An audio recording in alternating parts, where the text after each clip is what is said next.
Good evening. It is so absolutely wonderful to see so many faces in this room after being separated for 2 years, isn't it?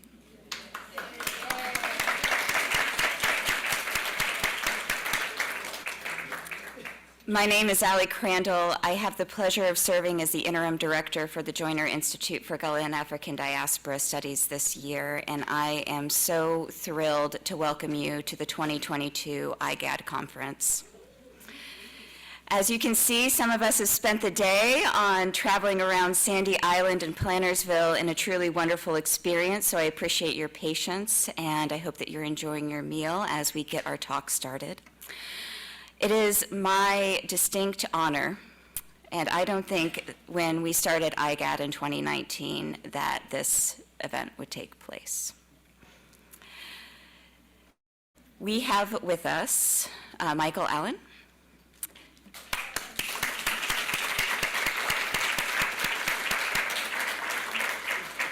who needs no introduction, except the only person that I could be more honored to introduce than Michael Allen is our founding director, Veronica Gerald. Now, while Veronica comes up here, I am just going to say a few words of how I met Veronica. I was a part-time hire at CCU, trying to get to this thing that they called the Athenaeum Press, this crazy publishing lab, and they had decided that they wanted to work with Dr. Eric Crawford and Matt White to do a project on Gullah spirituals. I knew a little bit about Gullah, but I also knew that we had one of the founding commissioners for the Gullah Geechee Cultural Heritage Corridor sitting no fewer than 3 doors down from my office. Veronica has given not only myself, but the Joyner Institute, the university, the region, and the nation a guiding force and wisdom to be able to guide this path forward.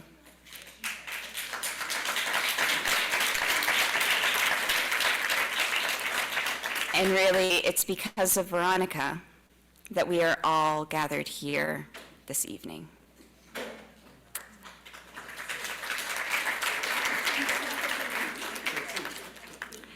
So, Veronica, the real reason why we're here, please, would you come to the podium?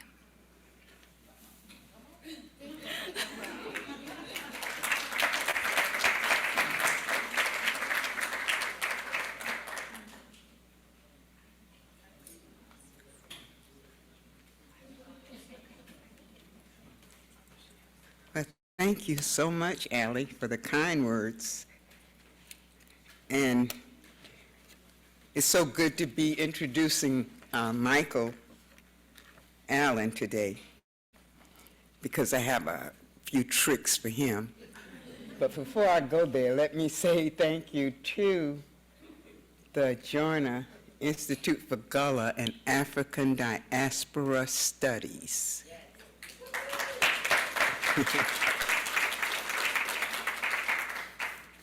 You know, when you work in an academic situation, we have a tendency to shortchange and give short titles. Like if you're teaching English, you become ENG, E-N-G. So I have to say the whole title of the Institute, because that's the only way you're going to get Gullah in it. So I challenge all of you to be sure that you mention the name Gullah, because as we stand here today, and Michael and Victoria, Anita, and I don't know how many others of us are in here that what I call started early on, before people even connected Gullah and Geechee together, before they even knew how to pronounce Gullah, and before they even knew that Gullah people could be college professors and not maids and cotton field workers. So to have everyone here today, the ancestors, are very proud.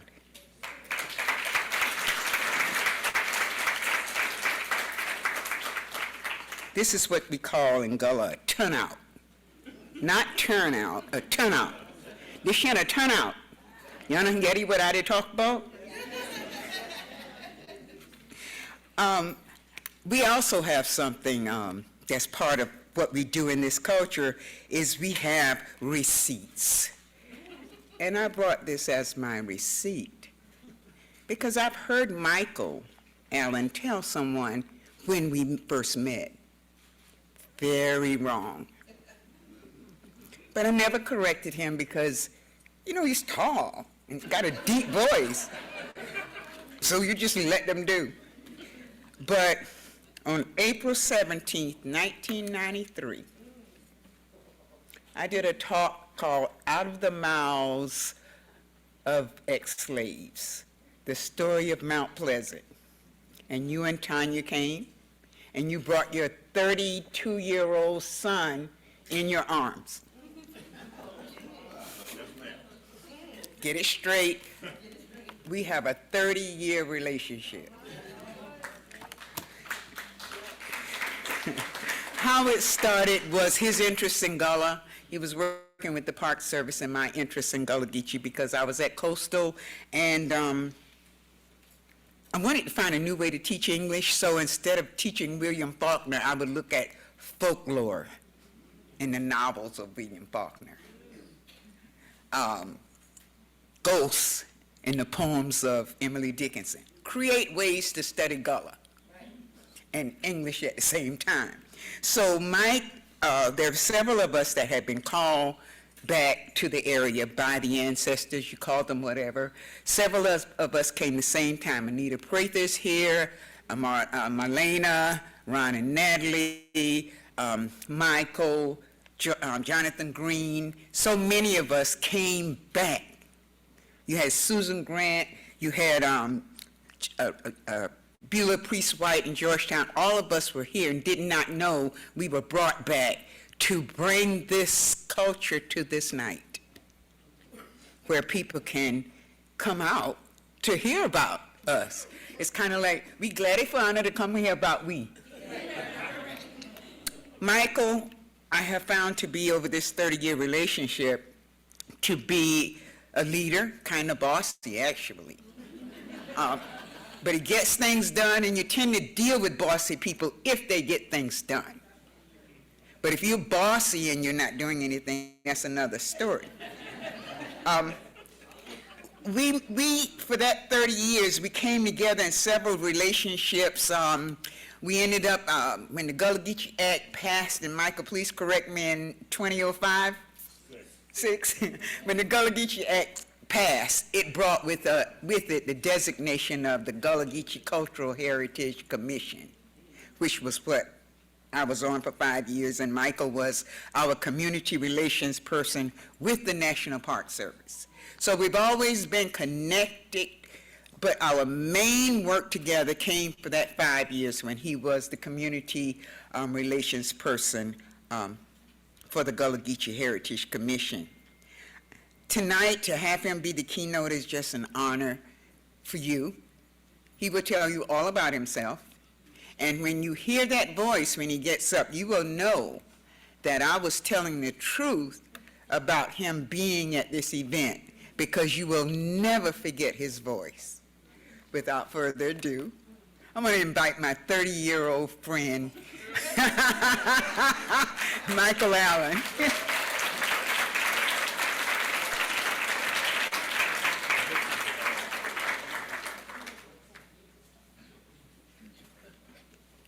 Good evening, everyone. First, I'd like to say I'm grateful to Allie for taking my call when I made a simple call to inquire about this engagement.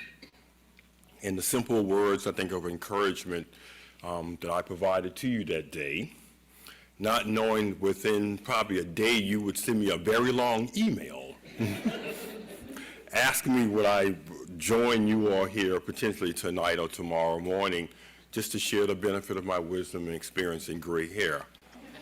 So I'm grateful for that, and to the entire staff from the Institute, students here from Coastal I'm grateful to be here. This is almost like a family reunion, because as I look around the audience, I see a number of faces, friends, family, cousin, mom and them, who I've interfaced with, interacted with, collaborated with, over the last probably 4 decades.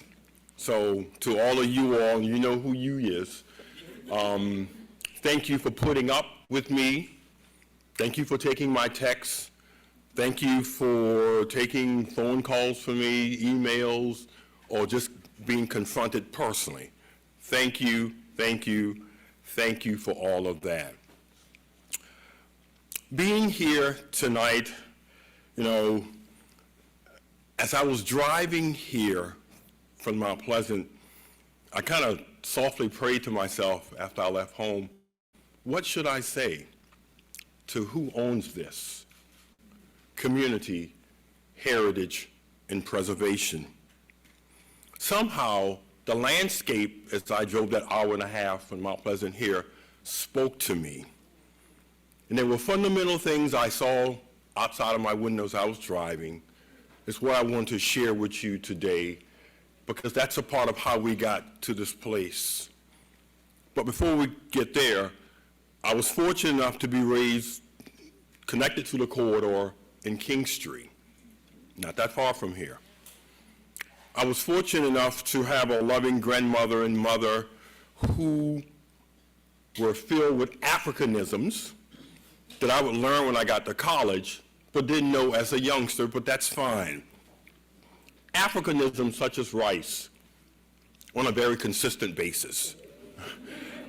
Africanisms such as chicken on a very consistent basis, and okra and peas and corn and so forth and so on, Africanisms. My grandmother was an avid church attending person. Whether it was baptism, Sunday service, or funerals, I was there with her. One of the things that struck me about our journey to church was not the baptism or the Sunday school, but the funerals that she took me to. And having the opportunity to see another Africanism at the funeral, at the burial, that I didn't know until I got an adult what was happening, but I saw it happening consistently, called passing. Not color passing now, okay? That's a different story, subject matter. But as the person who had deceased was being lowered into the ground, standing on either side of that individual would be a member of the family passing over the youngest member of that family. Didn't know what it was. I saw it. I didn't understand it, but I knew it was important. These are the foundational traits, DNA, that was imparted into me by my family. But for many years, they just lied dormant within me. When we talk about education, as we should talk at this college institution here, I can look back and say, I'm sorry that in my formative years of elementary, middle, and high schools, these Africanisms were not discussed with me. I know that's not the case, hopefully today in schools in South Carolina. Well, it still is, okay, did I correct myself? However, those are the things that I experienced and saw, but didn't understand the full meaning of it. Fortunate enough, I was blessed to attend an HBCU, SC State University in Orangeburg, go Bulldogs. And in my freshman year, in my South Carolina history class, reading from Dr. Peter Wood's book, Black Majority, I began to see myself. As I turned the chapters and turned the pages, all those DNA traits, those Africanisms that I saw and experienced or was exposed to was opened up to me by the text of Black Majority. And so when I began to look at that, I said, oh, wow, now I understand why certain things were done, or why we ate certain things, or why we did certain things. This now was opened up to me. But it still was just inside of me, no way to use it, no way to expel it, but it was still there, but I had a better understanding. Somewhere along the summer of 1980, the opportunity was afforded to me to begin a journey with the National Park Service. Out of all places, Fort Sumter National Monument, a very consequential place in our American experience, a very challenging place even today in our American history journey, and a beginning of a change in some respects for our nation and its view on people of color. That's where I found myself in the summer of 1980. But still, this Gullah stuff is still dormant inside of me. But unfortunately, within a few weeks of working at Fort Sumter, I began to be peppered with these type of questions. Why are you here at Fort Sumter? What do you have to do as a black man with the history of Fort Sumter and the Civil War? Perhaps what stories will you be telling about the Civil War? Then it got very deep and psychological and mental when people then began to put themselves back in the battle back in 1861 and wanted me to know which side perhaps they were fighting on. I had to follow them by a pronoun because they kept saying we were there and he was there and she was over there and where was I? These are the things that I faced in the summer of 1980. So one day I said to myself, maybe I should take a look at the place I'm working to have a better understanding. So I went into the bookstore, looked around there at all the titles and books that they had in the shop. I wasn't in the bookstore. I went in the museum, as you all would do, at any historic site that you visit. And so I looked around the visitor center, I looked around, that museum, and I wasn't there either. But then I realized that museum was built in 1961. I know I wouldn't have been in there. Then I said, well, maybe my coworkers are at least talking about something I need to understand. And so I listened to their presentations, and I wasn't there either. So in my infinite wisdom of just sitting and thinking, I said there are two things at play here. Either I'm out of place, working at Fort Sumter National Monument, all this inside of me, or perhaps the National Park Service may be out of touch. I quickly realized that I was not out of place. So now this began my journey of intersecting with Gullah Geechee history and culture, because it then gave me an opportunity to bring what had been hidden in plain sight, plain view, to the forefront. But a lot of folks said, well, Mike, how were you able to do that with the National Park Service? A very kind of staunchy, old, conservative federal agency? Patience. So as time progressed, opportunity as a permanent employee was given to me to do an exhibit for Black History Month. And so I decided to do one on the enslaved individuals who helped to build, maintain, and support Fort Sumter. Then I went and found a diary that was kind of hidden in the back of the museum, the life and times of Jacob Stroyer, a 16-year-old Gullah boy who was at Fort Sumter, who vividly, clearly wrote after the Civil War his experience living there. So I did that. Then I picked up the mantle and did a little exhibit on Robert Smalls, because he did pass by Sumter and Moultrie on his way to freedom. But then that's when I began to get pushback. Well, this is not why Congress created us. So I said, well, the legislation says the physical forts, the waterway, the environment, and the history that affected these forts. Jacob Stroyer affected Fort Sumter. Robert Smalls had some impact on Fort Sumter, the Civil War, and our nation. And so I just journeyed on. Well, then one day my supervisor came to me and said, well, Mike, the person who manages the bookstore has left. Would you consider managing the bookstore?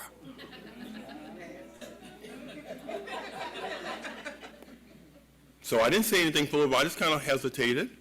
And I said, yes, I would welcome that opportunity. I said, well, I have one question though. You know, will I have full reins of the bookstore? Yes. And so these titles that intersect with Gullah Geechee history and culture that should have been in the bookstore, that's a part of the environment of the bookstore and of the fort, they were included. That allowed me to introduce the Pest Houses of Sullivan's Island that you may or may not have ever heard about.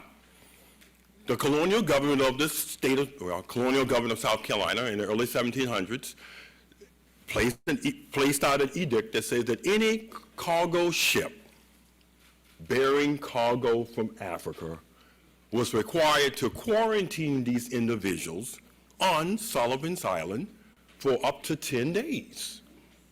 And if they survived this trek and survived the 10 days of being in the pest houses, then they would be taken into Charleston as a part of the African slave trade. That's your foundation of Gullah Geechee history and culture right there. Because for many of our ancestors, their first step on North American soil was on Sullivan's Island, which just happened to be less than a quarter of a mile from a National Park Service site that was not addressing that history. So with that, I said, well, I guess I'm in the game now. Later on, supervisor came to me and said, well, we have some funds to redo most of the exhibits that are here at the park. I said, well, can we be holistic, diverse, and inclusive? They didn't say anything. I said, well, I guess that means we can be. Because when I got to Fort Moultrie, I told you what I did not see at Fort Sumter. When I got to Fort Moultrie in 1980, I saw, 6 slave tags, 3 or 4 colonial wear shards, 2 African-American or Gullah mannequins out of 30, and that's all I saw.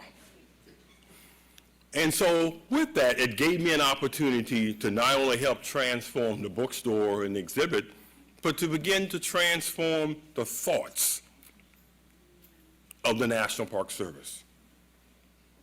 This is where the intersection that Veronica talked about. And that was also done through another opportunity that was afforded to me, because in 1990, the National Park Service was given a property, 28 acres, in Mount Pleasant, that was formerly known as Snee Farm. And when Congress passed a law in 1990 to establish that new National Park Service site, it gave some specific task to do, to look at Charles Pinckney, the man, the signer of the Constitution, to look at the United States as a young nation transforming from colony into nationhood.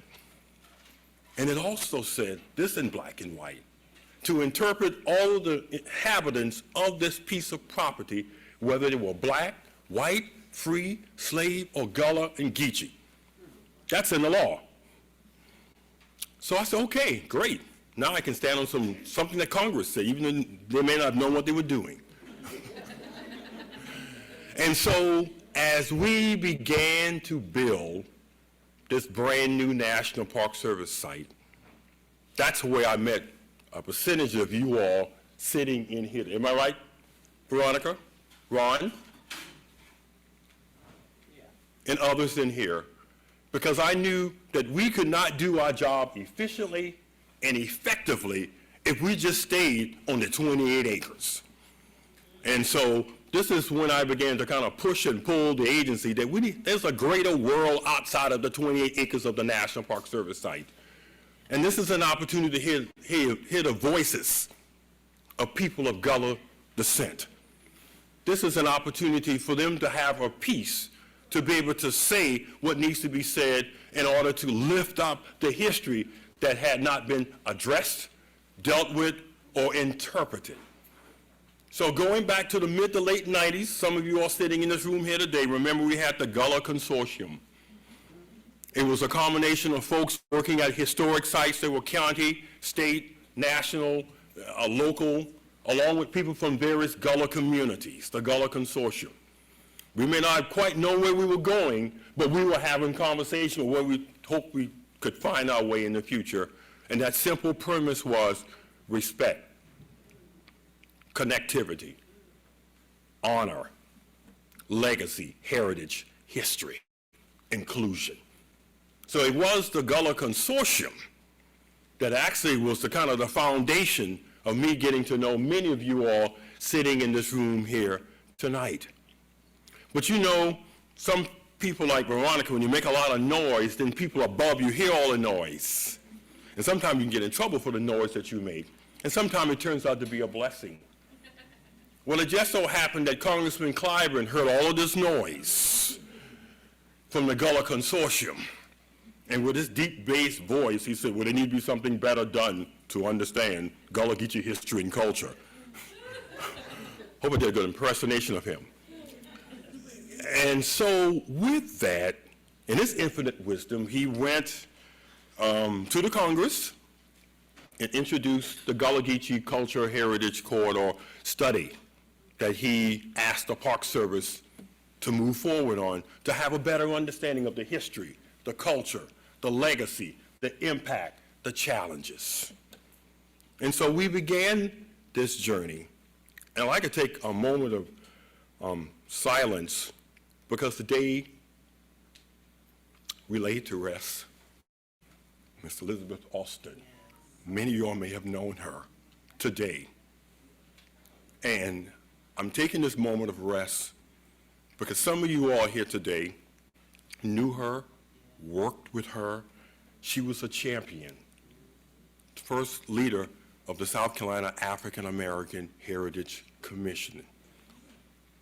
But I'm mentioning this because on the evening of May 9th, 2000, the first meeting of the Gullah Geechee Special Resource Study was held in the basement of Mother Emanuel, a place that I felt was safe, historic, important, a part of the legacy, history, and culture.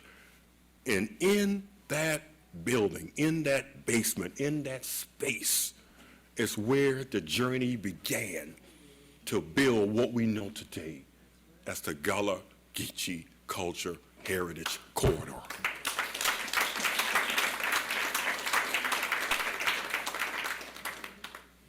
It was a challenging first meeting. I was paired with our team out of our Atlanta office, and I was kind of, asked to, the historical part and the community part. And so I understood this to be history. And so in my infinite wisdom, we contracted with a court reporter to come, to capture what was said, and we had it videotaped so people could have this for history's sake. And a few minutes before the public meeting began, the court reporter came to me and said, Mike, will anyone speak in Gullah here tonight? So I said, well, ma'am, this meeting is about Gullah Geechee history and culture. I would expect that. So she said, well, if that happens, I may have a little problem. I said, we'll work it out. We'll take care of them. So I went and told my coworker from my Atlanta office what was said, just so he would process and digest this. Unfortunately, he processed it, but he didn't digest it. Because when he got up and welcomed everyone to this initial meeting of this journey, of the special resource study, and thanking everyone for being there and looking forward to hear their comments and thoughts and everything else, and he said, oh, by the way, we can't speak in Gullah because the court reporter can't catch it. That's when I knew I was called, chosen, appointed, and anointed for this job, because I had to then stand up and say, this is why we are here, because of this small faux pas. Speak in whatever manner you wish, say whatever you need to say, because that's why we're here. So in that basement on May 9th, 2000, we began, I didn't say I or the National Park Service, I said who? We began this journey. Now it was a long journey. Over the course of the next 4.5, 5 years, we had a number of meetings throughout the corridor. And this is when I really learned all about Highway 17. I mean, I was used to driving to Myrtle Beach, but I didn't really go to Wilmington often. And so I found myself on many occasions, many afternoons, having to drive to Wilmington, because that's a part of the footprint of where Gullah people move, transition from those pest houses on Sullivan's Island all the way up to the Cape Fear. Then I began driving south. I had some knowledge of Beaufort and Hilton Head, but I learned a lot more as I began to travel up and down the highway and 21 and so forth. And so did that. Then I got over into Georgia, which was kind of a different challenge, because I really didn't know too many people down there, and I didn't know how well I would be welcomed, but that worked out well, so I found myself on Sapelo. That was great. Even got some Life Everlasting, but we won't go there either. You were there with me, Veronica. Culprits. Then we continued down to Cumberland Island, to the north end, where the historic church sits today, the Gullah Geechee Church there. Then we found ourselves in American Beach, Fernandino Beach, down into Jacksonville, all the way down to St. Augustine. So the course of this next 4.5, 5 years, we were building the case for what we call exploring the soul of Gullah Geechee history and culture. We were building the case that America, that the United States, that our community, that our culture, that our people needed a national heritage area designated by the United States Congress, authorized by the United States Congress, and signed by the President as well, that will deal with the history, culture, legacy, and its importance. And that's what we did. We worked through that process. We collectively worked through that process through 2000 to 2005. We got to a point where that document was pulled together, reflecting the voices, the thoughts, the aspirations, the dreams, the goals of people up and down the coast. Brought that together.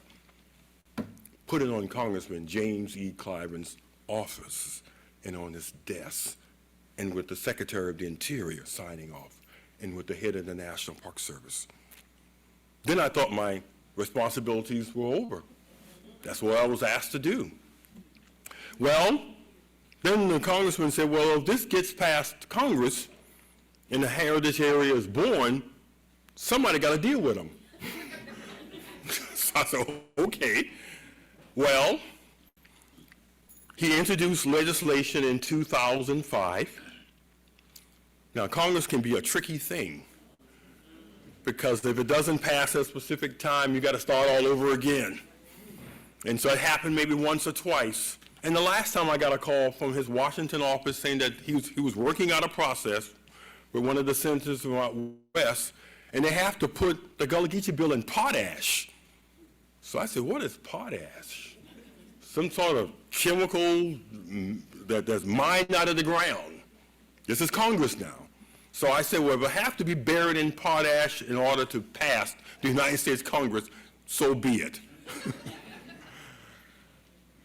As I was on this journey, working with you all with this corridor on the horizon, I found myself at many conferences, as I am here today, Ali. And I had just finished a Sala in Atlanta. I was sitting in the airport. In Charlotte. Sitting in the airport. Yeah. And I got this call. And so I knew it was 202, that's Washington. And so I picked it up, and the voice on the other end said, it has passed. So as I sat in the airport, hearing this call that it had passed, I thought about the challenges that folks had to go through, overcome. I thought about my trip here today, seeing the transformation of the landscape along the Wando, the Santee, the Waccamaw, the Black, the Great PD, the Sandpit, the transformation that took place by people of color, Gullah Geechee persuasion, changing hardwood forests into rice fields. which was the foundation of our experience. That in Congress' infinite wisdom, a simple bill in September of 2006 was passed that brought some depth of recognition to the challenges, to the sacrifice, to the lives that were lost, to the history of a people that had often been forgotten, maligned, pushed to the side, disavowed, hidden in plain view. But who owns this? And so, as I boarded the plane and headed back home, my mind began to race. Well, what happens now with all of this? Well, I quickly learned that there were several provisions which I knew in that bill that someone needed to carry out. And probably one of the most important responsibilities is that we needed to find 25 people across the 4 states of the corridor who were willing to be the initial commissioners of the Gullah Geechee Culture Heritage Corridor. Now, mind you, finding 25 people can be challenging. Finding 25 of we can be a challenge. But we prayed and we worked it through. And in October of 2007, at the Avery Research Center for African American History and Culture, those 25 people, and some of them, in fact, initial commissioners, you here stand. Please stand.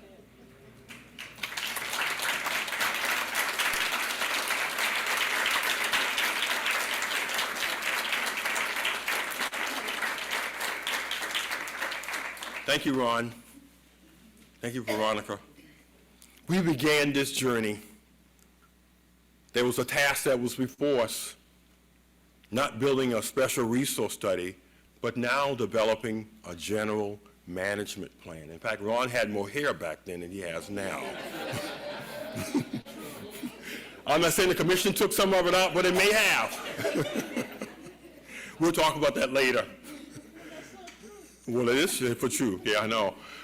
So here we are now again, going back out into the community, asking you what's needed, what's necessary, where are the challenges, where are the weaknesses, where are the strengths, what do you want to see in the future?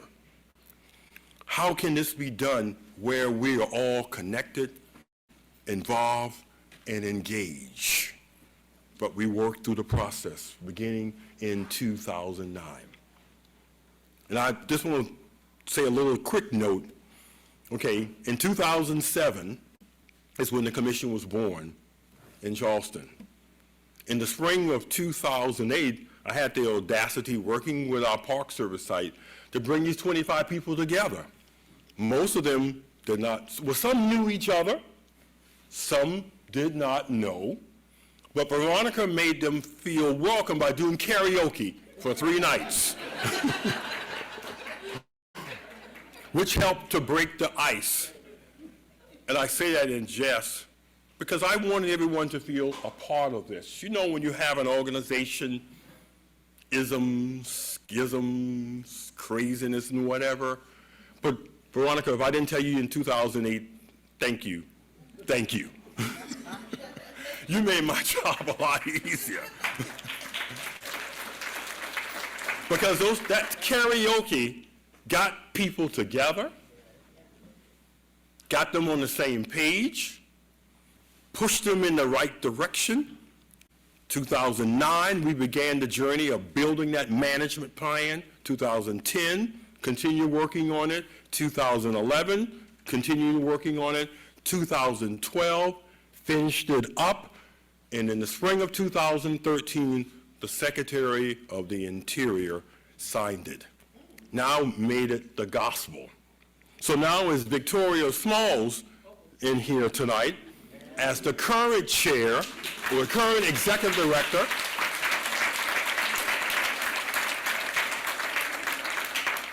of the Gullah Geechee Culture Culture Heritage Corner, the first thing I said, read the Blue Book.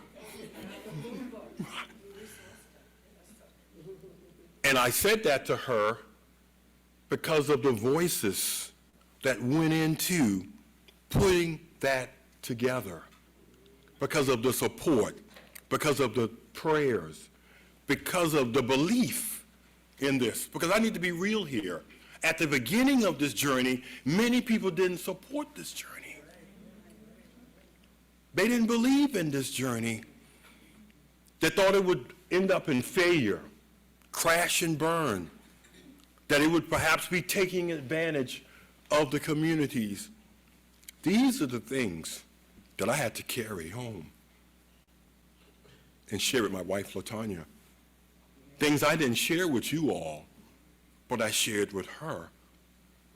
Being that she's a Gullah gal from James Island, she said, this is going to work out.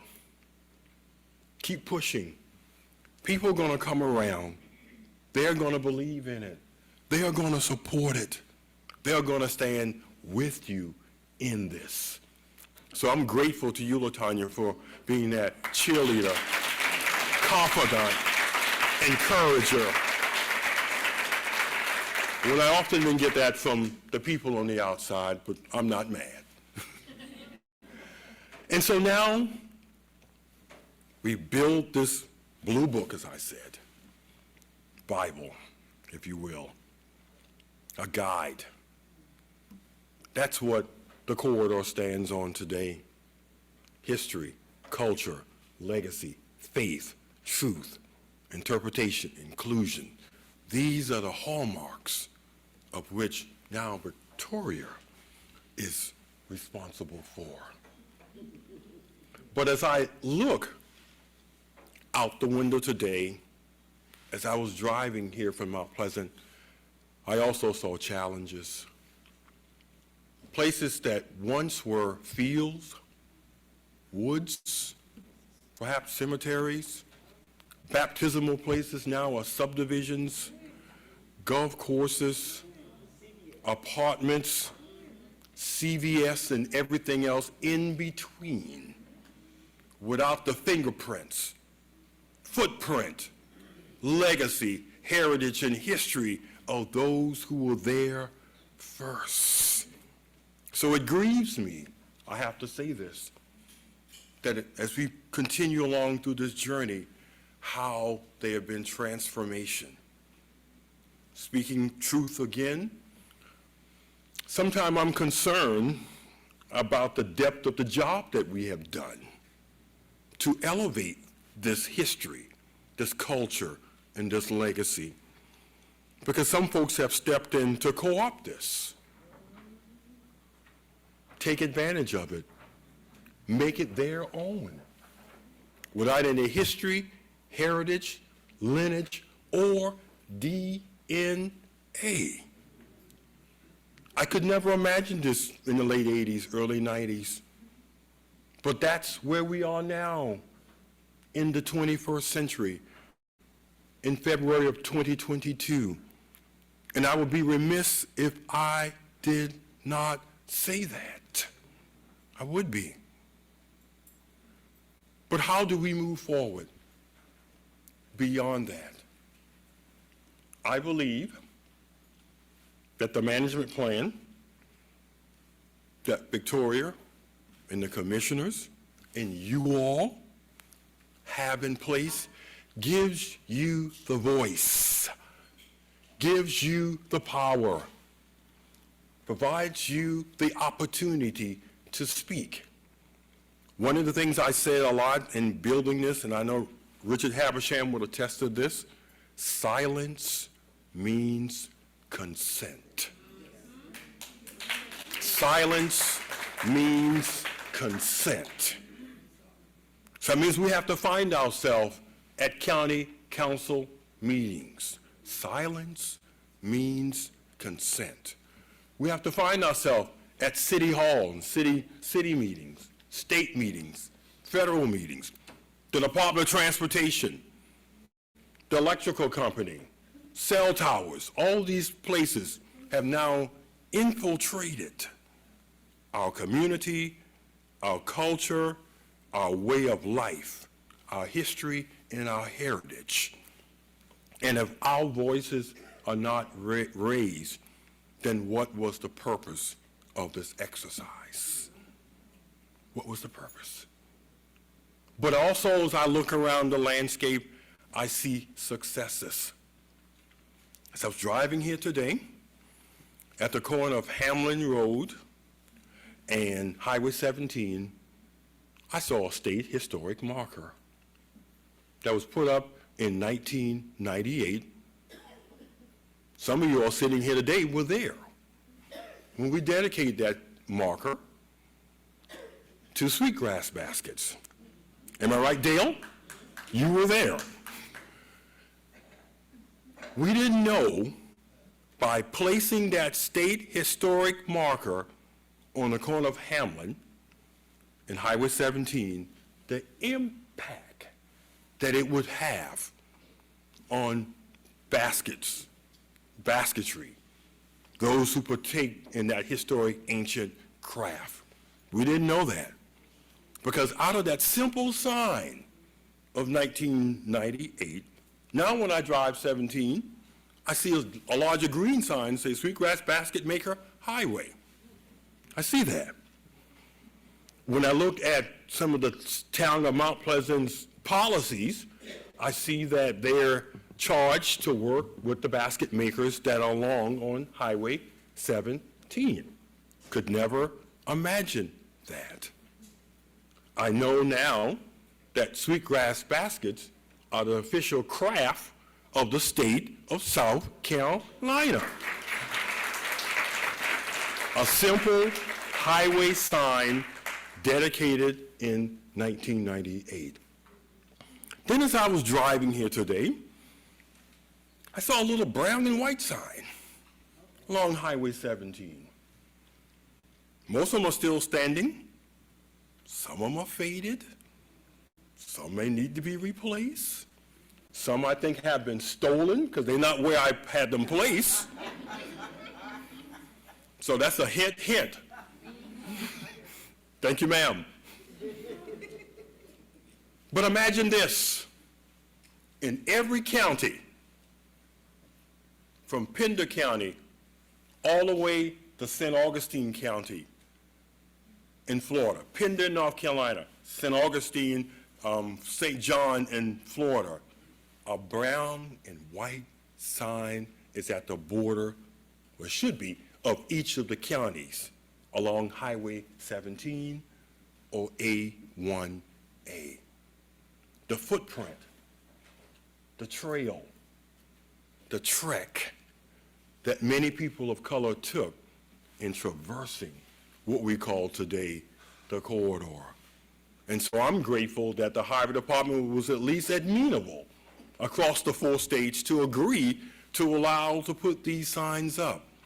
Because we can talk about history, we can talk about culture, we can talk about legacy, but if we don't see the evidence, where is the story? So thousands of people on a daily basis with the signs that are still standing and not too faded perhaps see Gullah Geechee Cultural Heritage Corridor. They may Google it, or they may just try to find out more about it. It's a simple sign that at least brings unity to all of the 4 states. And so I'm grateful for that opportunity to at least to be able to see that sign. But I still see challenges. Opportunity to at least to be able to see. In the 21st century, in 2022. Talk about our history, our legacy, and culture when there are forces that would want to erase African American history. History that is challenging. And make you uncomfortable. Well, the folks who spent the 10 days in the Pest Houses on Sullivan's Island, they were uncomfortable.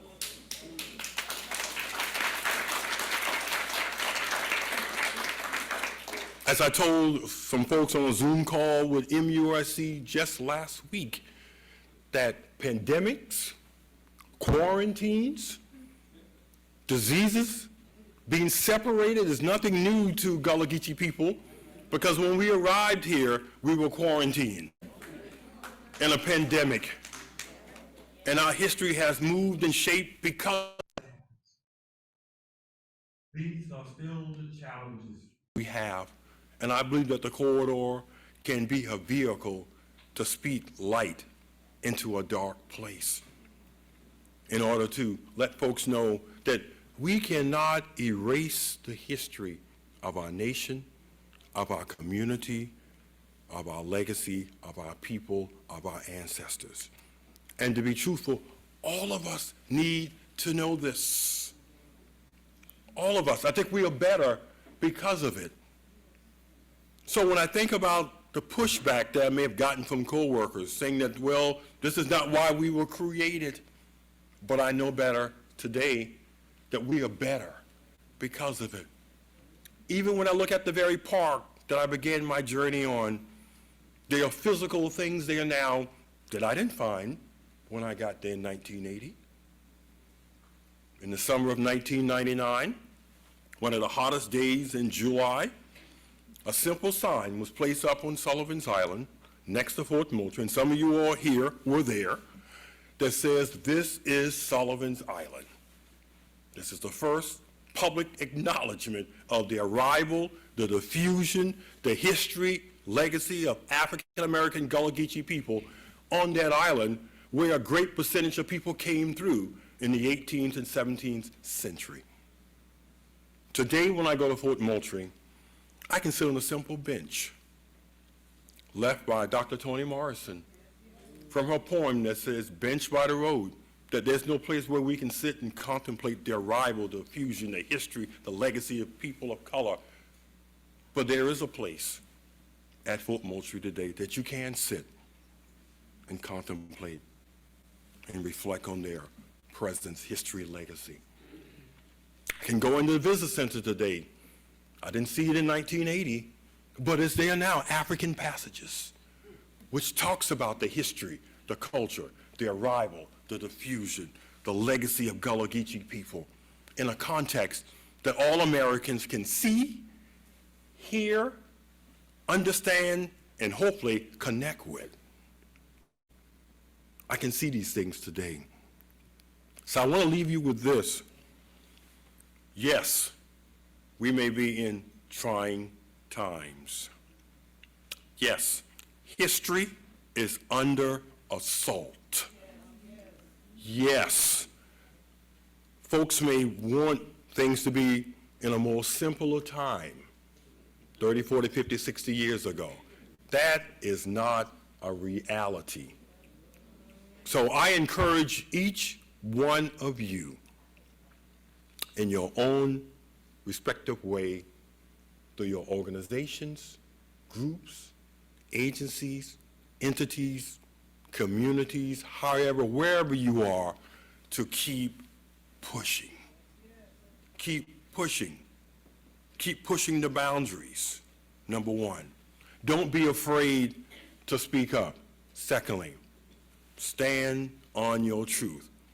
The bottom line, I would not be able to stand here today if I didn't have relationships and friendships with you all beyond the boundaries of where I work. I would not be able to. So I want to take this opportunity again to thank each and every one of you all that are here this evening. That who could imagine in 1999 when we gathered in the penthouse of Congressman Clyburne's office, and you were there too, Veronica, that we embarked on this journey to explore the soul of Gullah and Geechee history and culture, and we would find ourselves at Coastal Carolina in February of 2022.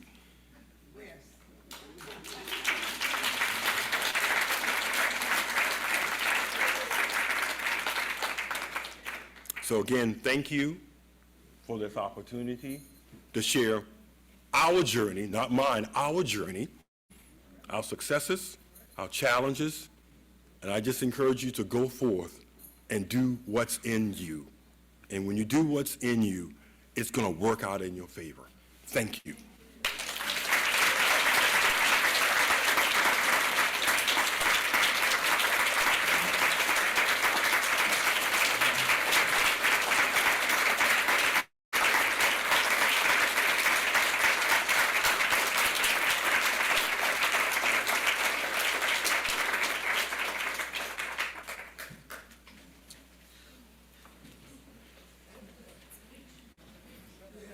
Wow.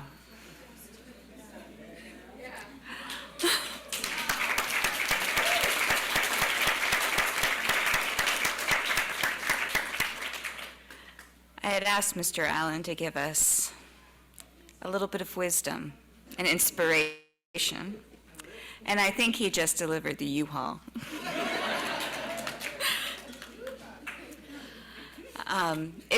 I hope the conversation continues. Just to give a little bit of logistics for those of you that are taking the shuttle to the conference hotel, we still have half an hour. Yes, so please enjoy another dessert, another drink, have a further conversation, and if you would like, we can have a short Q&A with the keynote speaker. Absolutely.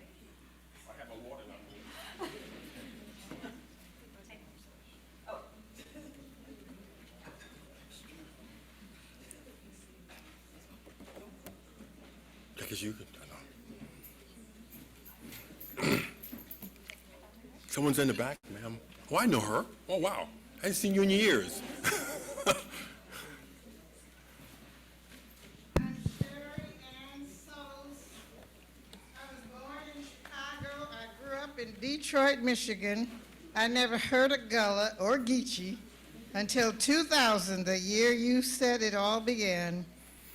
I was working in the county government in Charlotte at the time. We used to vacation here in Myrtle Beach. Where are the black people? I don't see no black people in Myrtle Beach. They're in Freewood's Farm and Atlantic Beach. Okay, we will go to Freewood's Farm first, then we will go to Atlantic Beach. And I did. And Michael, you know the story from there. Yeah. We wrote a book and all that good stuff. I have a gift to present to you. I didn't come here with no questions. I came to see you, to greet you. Oh, yes. And to tell you, we started here, we moved to Florida because I was commuting back and forth. You I said, were. oh, we got to stop that. But I'm back. You didn't know that, did you? No, ma'am, I did not. I had moved 3 weeks ago to Charleston, South Carolina. You're going to get, I want to give it. I'm going to hug and kiss this man. He knows me when. And today I stopped in Georgetown on the way here, and I cried. I couldn't get out of my car to go into the Gullah Museum and greet Andrew Rodriguez. Yes. Because his wife, Bunny Rodriguez, Yes, ma'am. was my big sister here, taught me a little Geechee. I don't know a whole lot of Geechee. Okay. And I couldn't get out and greet him. I was so moved that I was here in his presence and her presence. Yes. And I Yes. told my friend from Florida, where are you, Michael? Why are you crying? Why are you crying? I says, it's tears of joy Yes, yes, to yes. be back here in Gullah Geechee land as an honorary Geechee gal.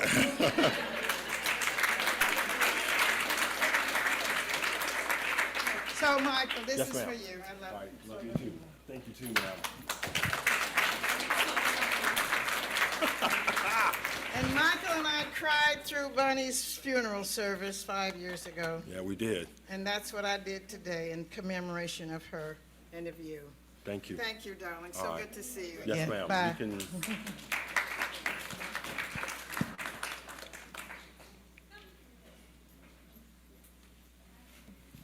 Jane, he's behind you, ma'am. I don't have a question. I just have a tribute. Where's LaTanya? She's coming in now, I think. She's at the back. Michael and I started this journey together in that pit house, and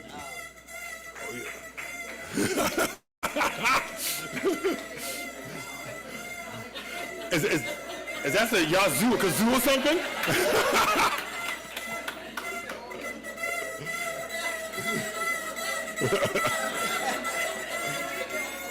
Is that some type of coastal welcome or something? It is.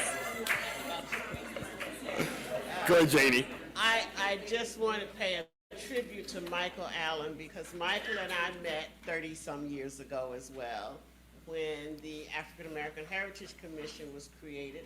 Michael and I, we used to call ourselves, Sonia used to say we were the them and the dozen. Tanya used to say, Michael kept me calm.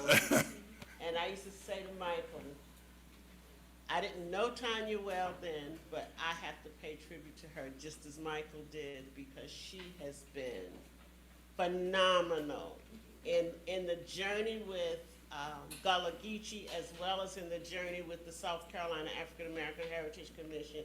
And Michael said we were in Atlanta, we were in Charlotte, and you and I ran out in the parking lot and just jumped up and down like crazy when we got the call from Washington. So Michael, thank you. Thank you. For the journey. Thank you for allowing me to ride the journey with you. Yes, ma'am. And it has indeed been a pleasure. I used to say, Michael, you got children at home. Get off this phone. I'm so glad your wife is not jealous because it's midnight and we're on the phone together.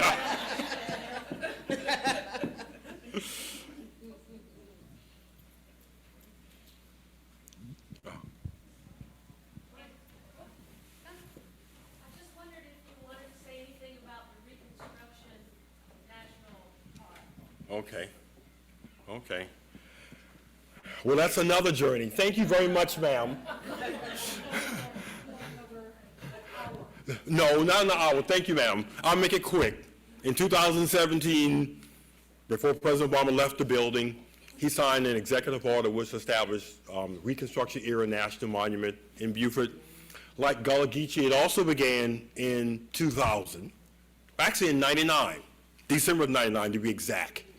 And it took that many years to pull things together in order to create the only and the first National Park Service site that's dedicated to the era of Reconstruction. So the next time you're in Beaufort, you can go see it in Beaufort.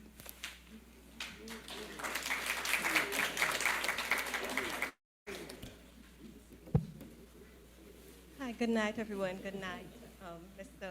Michael Allen. I'm from the Republic of Trinidad and Tobago, and I want to absolutely thank everyone responsible for this particular event. I studied at the University of the West Indies in Trinidad and Tobago. However, my journey here was really to find me because as a child growing up, I always heard that we had relatives in the south of the United States, in Nova Scotia, Canada, in St. Vincent, that's on my mother's side, Chatoye, and being in Trinidad and Tobago and learning and hearing the history, I was curious. And so I am now pursuing a PhD at Kennesaw State University in International Conflict Management, but I decided to still continue the study of me, and so I am looking to chart and reconnect and create a space for transnational solidarity based on the history of Gullah Geechee and Americans of Trinidad and Tobago, who you may be aware of. And I also found a link in my research to Gullah Geechee, Americans, and members of the African diaspora in Venezuela, that far south. Okay. And so I want to thank you all for the groundwork that you did, where I could continue to travel. Well, thank you. And I just want to say it's grateful to have this conversation from an international perspective, because I think that's a way of, well, often our journey and how it may be interpreted or discussed is just on this side of the Atlantic. But that's not exactly true. It's also on the other side. So you have to give honor and respect to that. So again, thank you for sharing and opening up this conversation from an international perspective.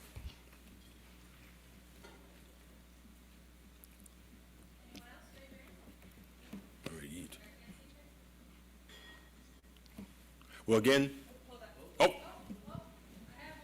all right. Thank you for sharing with us and being transparent. I just had a question. Yes, ma'am. I guess to move us towards today, what do you want from younger generations or for young people? Okay, good question. I'm glad you brought that up because I'm at an age now where, find the right words, that's a concern. And this is no disrespect. As I look around the table, many of you all been very open, 25 years, 30 years, all in between. And I'm grateful for that. But we have to find ways to engage a younger generation, to move beyond what we have done, places that we haven't even tried or even gotten there yet. And so that is a concern. I've shared this with entities, organizations, groups, to try to get a sense. I don't have all the answers, or I may not have any answers, but this is what I know, is that you all that I have been engaged with over these many years, you're getting more seasoned, which is a good thing. But we have to have some people coming up off the bench to help us move forward. And I know, let's just be real here, that's a sensitive subject to have a conversation, because I'm not trying to push anybody out or being disrespectful, but I'm acknowledging something that needs to be addressed. Now, in my own little mind, institutions such as this and other institutions can be an incubator, potentially, for opportunities for the future. Many of your organizations and groups that I know exist and represent here in this building here, sites, museums, whatever, can also be an opportunity to maybe fit that bill. Because the reality is that's necessary. Many individuals that I interfaced with in this journey are gone. I mean, she mentioned in the back, Sister Bunny, Rodriguez, who was a very instrumental person, encouraging person, but she's gone. Wisdom, knowledge, experience, all that's gone. And so my plea today is we do have to find creative ways to partnerships, relationships, communications, whatever, to engage. Now, let's be real here too. Younger folks may not see history in the manner that we see history. Okay? They may not see it in that way, but we have to still find a way to bring this to their attention, and maybe they can guide themselves to be able to see it in a manner that we did, or in a way that we don't see it, but still be important, because we still need people to be talking at city council, county council, mayor's office, whatever. We need that, and I think a younger cadre of people also gives us a diverse. Just think about it. In a day when we live more communal, okay, more communal, the older poured into the younger. That's why you all are sitting in here, because someone poured into you. Am I correct? So we know that. That's a trait. That's a DNA pattern. We just have to continue to follow that. Yes, We'll ma'am. have 2 more questions. Good evening, and coming back to the international element of this meeting, I want to thank you all for, at long last, making me feel home in South Carolina and in this part of the world. I moved down to South Carolina from different countries and from New Jersey. I've got some New Yorker relatives here, New Jersey relatives. And being from Belgium, I always felt that what I was told only told part of the story of this state. And I felt somehow uncomfortable. And it's thanks to your organization and to all of you here present, and I feel teary, for the good reasons, I understand now the full dimension of this state. And if only for that, I'm grateful, because now I can understand the history, the stories of what makes this state very special. Thank you. And I don't just feel like I know half of the story. I Right. still don't know, there is a lot to learn, Yes, ma'am. obviously. But thank you very much. And before you, I'm glad you brought that up in terms of where you're from, because we have to look at the role that Europe played in this process, in this journey. I know in different parts of Europe, communities, governments, entities are acknowledging that, recognizing that, and moving to atone for that. And so the fact that you're able to share that and you're moving in a way that you at least want to be open, I'm grateful. Thank you.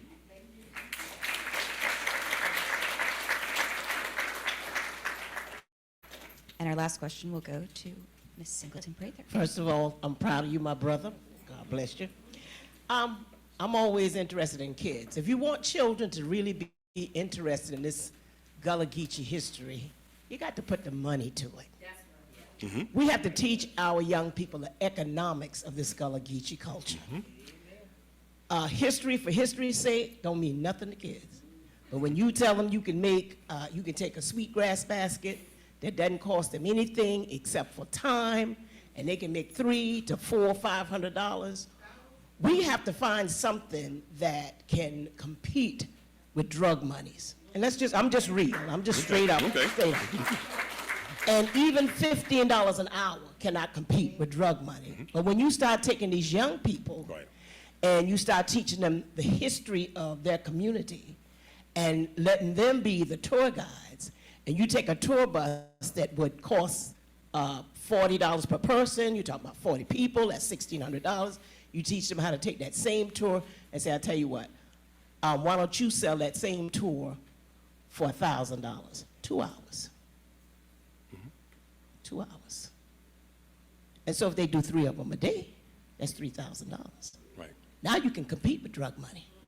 Now you can compete with dropping like it's hot and bending like it's cool. You can compete with that. Yes, ma'am. So we want kids to be interested in this Gullah Geechee. See, because what we teach is we teach it from enslavement, where they made no money for this culture. But if we start teaching it from the other end, that people from all over the world is coming to find out about who you are, Right. and you're still not making any money. Right.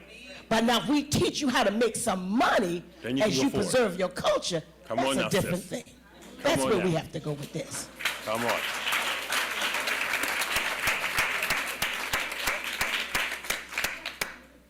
Economics